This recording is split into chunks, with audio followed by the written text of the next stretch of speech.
Pemirsa, sebulan tersisa di tahun 2020, harapan atas kembali pulihnya perekonomian nampaknya semakin besar. Ini antara lain ditopang data ekonomi kuartal 3 yang mulai membaik dibanding kuartal 2, serta harapan segera terlaksananya vaksinasi COVID-19.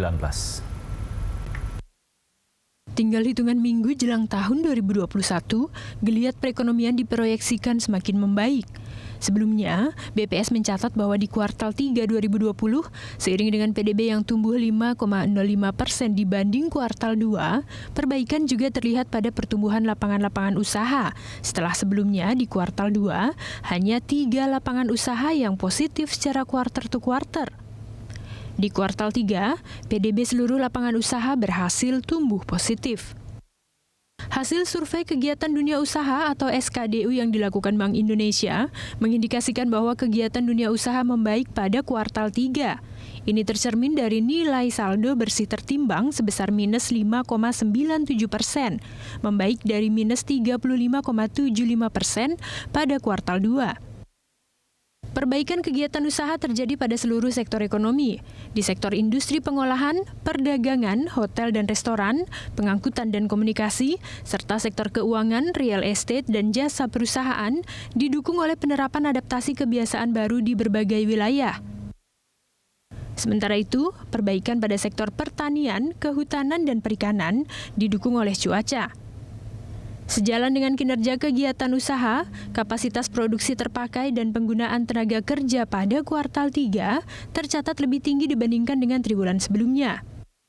Kondisi keuangan dunia usaha dari aspek likuiditas dan rentabilitas juga menunjukkan perbaikan dengan akses kredit yang membaik.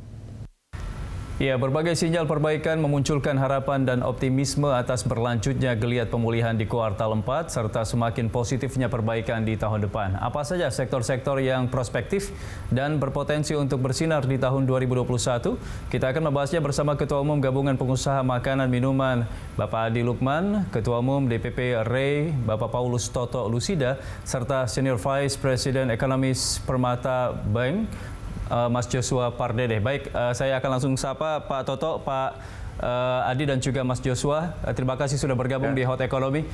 Saya ingin ke Pak Toto terlebih dahulu. Pak Toto, kalau kita melihat tadi di pengantar bahwa di kuartal ketiga ini memang semua lapangan usaha berdasarkan PDB ini sudah membaik semua sektor begitu. Nah, kalau untuk sektor properti sendiri seperti apa kondisinya Pak Toto?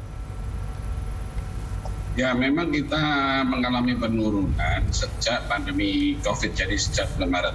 Itu penurunannya luar biasa di sektor properti itu. Kita ada yang perumahan itu turun sampai 50%. Kemudian untuk yang karena REI membawai semua properti, di hotel itu sampai 90%. Bahkan di mall juga turun sekitar 70%. Tapi sejak new normal, di luar dugaan memang untuk properti hunian itu ada peningkatan luar biasa, khususnya di harga yang di bawah 1 miliar. Sehingga cukup prospektus dan ini harus kita jaga terus supaya di tahun 2021 untuk yang harga di atas 1 miliar maupun yang rumah sederhana bisa ikut terangkat.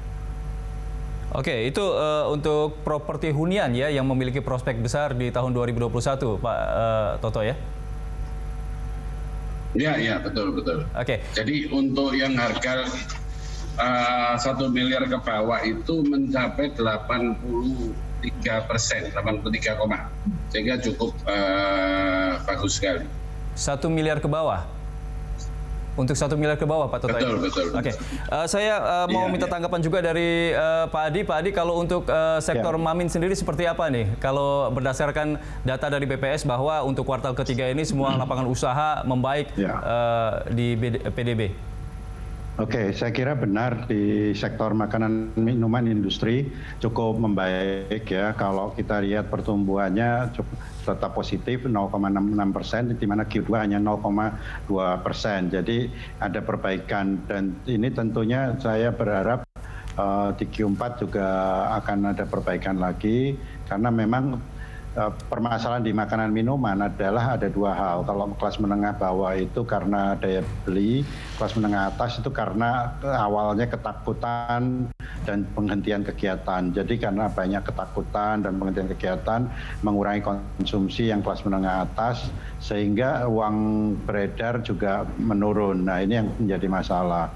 Nah kalau yang menengah bawah karena benar-benar daya beli karena kehilangan pekerjaan, banyak yang kehilangan pekerjaan. Nah dengan adanya bantuan pemerintah baik melalui BLT, kemudian bantuan untuk karyawan di bawah 5 juta dan juga untuk berbagai insentif yang diberikan pemerintah termasuk pegawai negeri, akhirnya pelan-pelan ini konsumsi meningkat dan minusnya juga sedikit menurun ya konsumsi rumah tangga.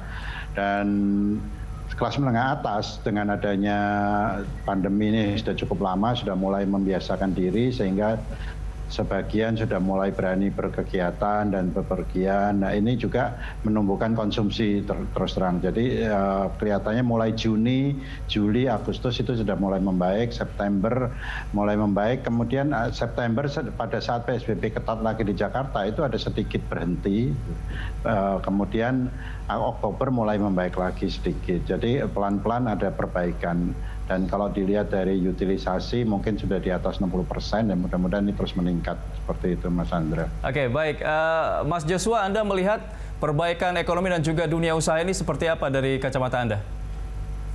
Ya memang kalau kita lihat secara makronya tadi sudah disampaikan oleh Pak Edi dan juga Pak Toto bahwa sebagian besar industri di kuartal ketiga menunjukkan tren yang lebih membaik ya, bukan berarti khususnya kalau kita melihat industri mamin dan properti itu memang masih tumbuh growing ya, tapi kalau kita ambil beberapa sektor lain ya, misalkan sektor akomodasi dan makan minuman, restoran ya terkait dengan pariwisata, lalu perdagangan, manufaktur, ini secara umum masih menunjukkan pertumbuhan yang negatif.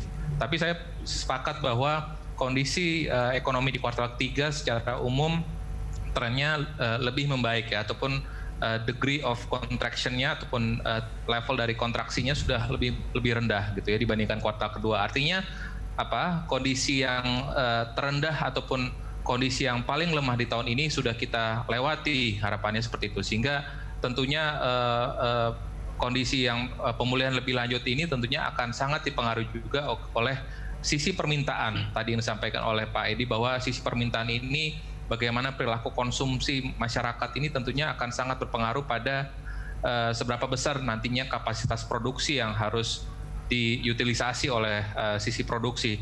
Tapi saya juga melihat tren yang sama bahwa di kuartal keempat ini perbaikan akan terus terlihat. Ini juga terindikasi dari misalkan pergerakan masyarakat ya, terindikasi misalkan dari Google Mobility Index menunjukkan tren yang terus membaik, dan juga kita lihat juga dari sisi penanganan COVID jumlah pasien yang sembuh juga terus bertambah, sehingga ini kita harapkan bisa menjadi hal yang positif ataupun membangun optimisme buat konsumsi masyarakat.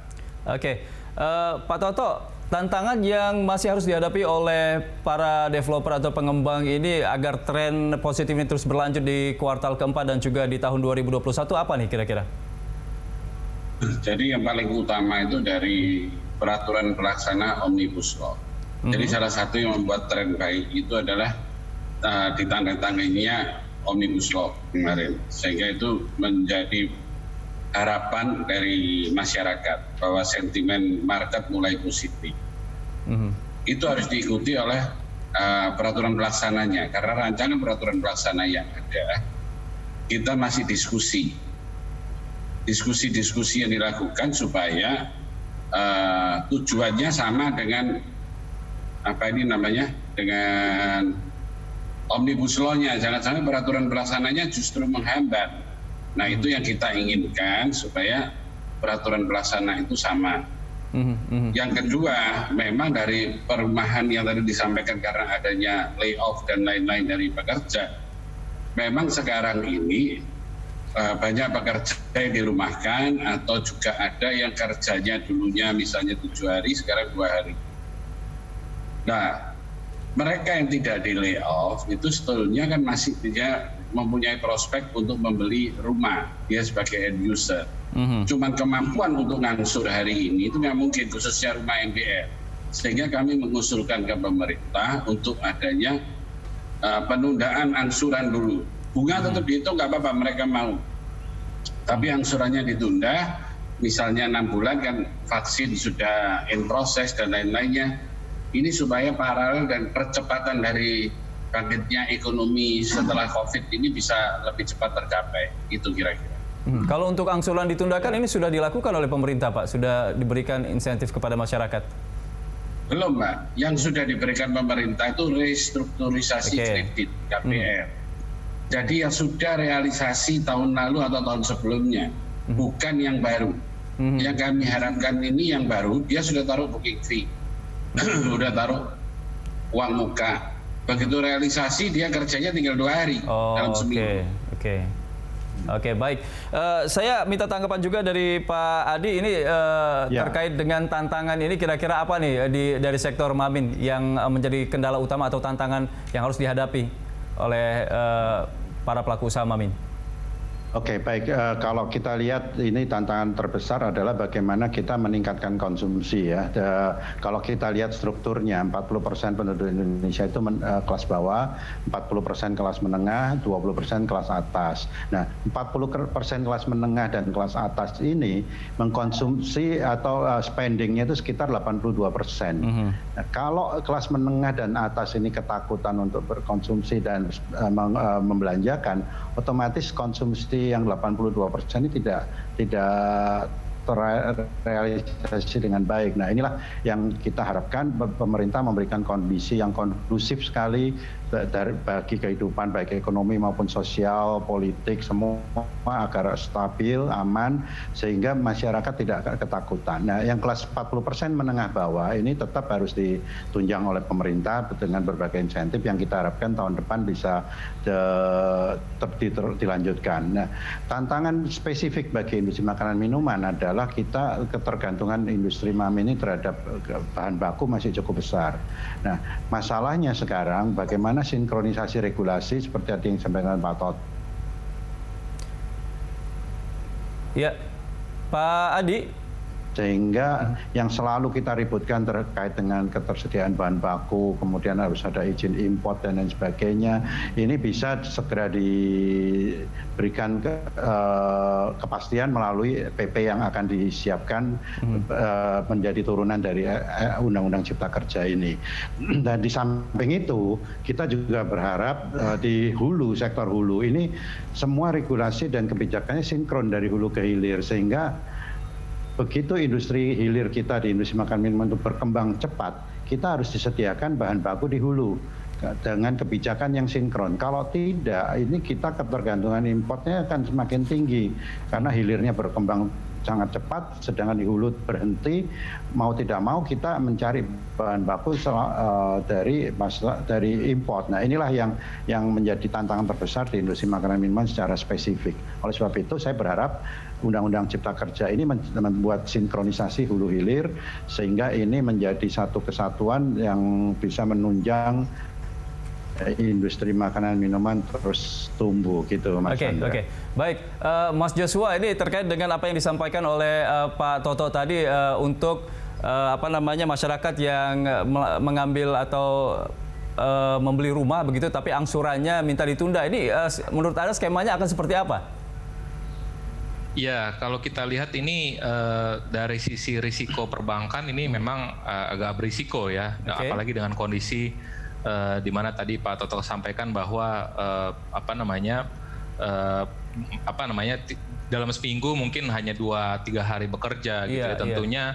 Tentu ini menjadi salah satu hal yang berisiko dan kalau kami dari perbankan melihatnya ya kita tetap akan comply pada aturan OJK, Bank Indonesia dan juga LPS, dan dalam hal OJK tentunya prinsip kehati-hatian tetap akan kita terapkan ya, dan dalam kondisi seperti itu saya pikir untuk kondisi saat ini ya kita melihat juga bahwa tingkat risiko kredit ini juga trennya meningkat sehingga memang agak berisiko. Tapi kalau kita arahkan kepada restrukturisasi, saya pikir itu mungkin lebih bisa diterapkan ya ketimbang tadi membebaskan angsuran dengan kondisi tadi pekerjanya tadi tidak full time, tentunya ini kita tidak mau terjadi ya seperti yang kejadian di krisis keuangan 2008 di Amerika Serikat ya, pada saat no income, no job, no asset gitu ya, pada saat kredit perumahan ini menjadi bubble, tentu ini akan berdampak sistemik pada sektor perbankan, sehingga saya pikir mungkin itu risikonya masih relatif tinggi. Tapi kalau kita lihat bagaimana, saya pikir yang dalam waktu jangka pendek ini yang pemerintah perlu lakukan adalah bagaimana tadi membangkitkan confidence ya untuk masyarakat menengah ke atas, dan juga tetap memberikan bantuan sosial, program pelindungan sosial untuk masyarakat berpenghasilan rendah ya, sehingga kalau sisi permintaannya ini bisa kita jaga momentumnya ataupun konsumsinya tetap bisa dijaga, tentu nanti pada saat vaksin saya pikir kondisinya konsumsi akan kembali lagi meningkat, lalu kita juga penyerapan tenaga kerja juga akan kembali meningkat, dan tentunya semua sektor saya pikir yang tahun ini terpuruk ini saya pikir akan berbalik kondisinya sekiranya nanti vaksin itu sudah berhasil ataupun sudah efektif ya, vaksinasi yang direncanakan baru akan mulai di semester 1 tahun depan, seperti itu Mas Andri. Oke, baik Mas Joshua, Pak Adi dan juga Pak Toto, kita akan lanjutkan lagi dialog kita ke segmen berikutnya. Tapi terlebih dahulu kita akan break dulu, pemirsa, kami akan segera kembali usai jeda.